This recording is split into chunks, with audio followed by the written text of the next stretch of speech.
गांव की रात आम रातों जैसी नहीं थी। हवा रुक रुक कर चल रही थी, जैसे कुछ कहना चाहती हो। कच्चे रास्ते पर मिट्टी उड़ उड़ कर फिर बैठ जाती और पूरा गांव एक अजीब सी खामोशी में डूबा हुआ था। मिट्टी के घर के बाहर वो बुजुर्ग माँ अब भी बैठी थी, हाथ में पुरानी तस्बीह जिसके दाने उसकी उंगलियों के साथ साथ चल रहे थे। उसकी आंखें उसी कच्चे रास्ते पर जमी हुई थीं, जैसे वो रास्ता कभी उससे बात करता हो। गांव वालों ने कई बार सोचा, इस उम्र में कोई इतना इंतजार कैसे कर सकता है। दिन गुजर गए, साल बीत गए, लेकिन उस माँ का इंतजार खत्म नहीं हुआ। जब भी कोई उससे पूछता, अम्मा किसका इंतजार है, वो बस इतना कहती, दिया बुझने नहीं देना, और फिर खामोश हो जाती। उस रात आंधी ने अचानक जोर पकड़ लिया। हवा इतनी तेज थी कि दरवाजे तक मिट्टी उड़कर आ रही थी। गांव के घरों के दिए एक एक करके बुझने लगे।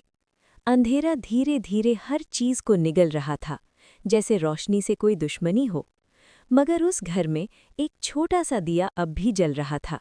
अजीब बात ये थी कि हवा जितनी तेज होती जा रही थी, दिया उतना ही सीधा जल रहा था, जैसे किसी की जिद हो, जैसे किसी का वादा हो। गांव के कुछ लोग अपने दरवाजे से झांक कर देख रहे थे। उनके चेहरों पर हैरानी थी।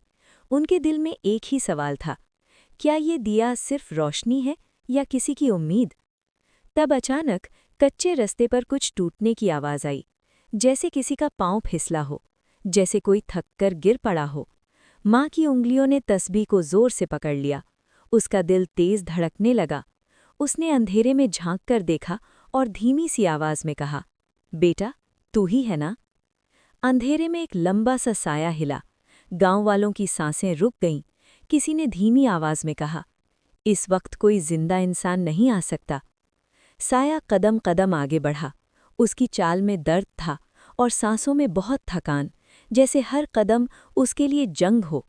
जब वो दिया की रोशनी में आया तो चेहरा पहचान में नहीं आ रहा था। दाढ़ी बिखरी हुई, कपड़े फटे हुए, आंखें झुकी हुईं। मगर माँ ने एक पल भी देर नहीं की। उसने अपने कमज़ोर हाथ फैला दिए और बहुत यकीन के साथ कहा, माँ अपने बच्चे को पहचान लेती है। वो शख्स फूट फूट कर रो पड़ा। उसकी आवाज़ घुटन से भरी हुई थी। मैं लौट आया हूँ माँ, लेकिन बहुत देर हो गई माँ। गांव वाले चुप थे। उन्हें अब समझ आ रहा था कि ये दिया सिर्फ रोशनी नहीं था, ये एक उम्मीद थी जो सालों से जल रही थी। लेकिन कहानी यहीं खत्म नहीं होती। उसी रात माँ ने बेटा का हाथ पकड़ा। उसकी पकड़ कमज़ोर थी लेकिन इरादा मजबूत। धीमी आवाज़ में बोली, बेटा सुबह होने से पहले मुझे कुछ दिखाना है। रात अब भी बाकी थी। आंधी धीरे धीरे थम चुकी थी, लेकिन माँ की सांसें बोझल होती जा रही थीं।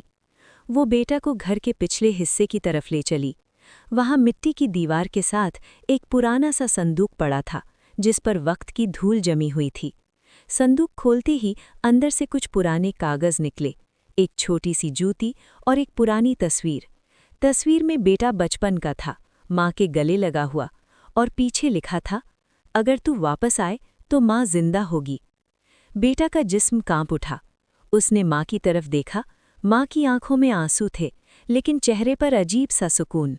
माँ ने धीमी आवाज़ में कहा, बेटा जब तू गया था ना, उस दिन डॉक्टर ने कहा था मेरा वक्त ज़्यादा नहीं। तब से मैं हर रात ये दिया जलाती रही, क्योंकि मुझे यकीन था तू अंधेरे में भी इस रोशनी को पहचान लेगा। बेटा घुटनों के बल गिर पड़ा।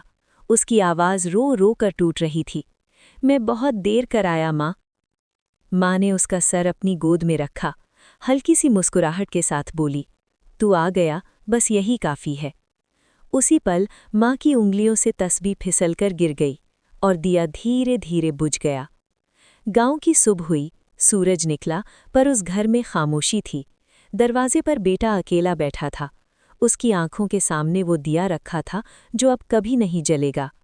गांव वालों ने उस दिन समझ लिया कि कुछ रोशनियां सिर्फ इंतज़ार के लिए होती हैं और कुछ माएँ सिर्फ वापस आने तक जिंदा रहती हैं, क्योंकि माँ का दिल वक्त से नहीं, उम्मीद से धड़कता है।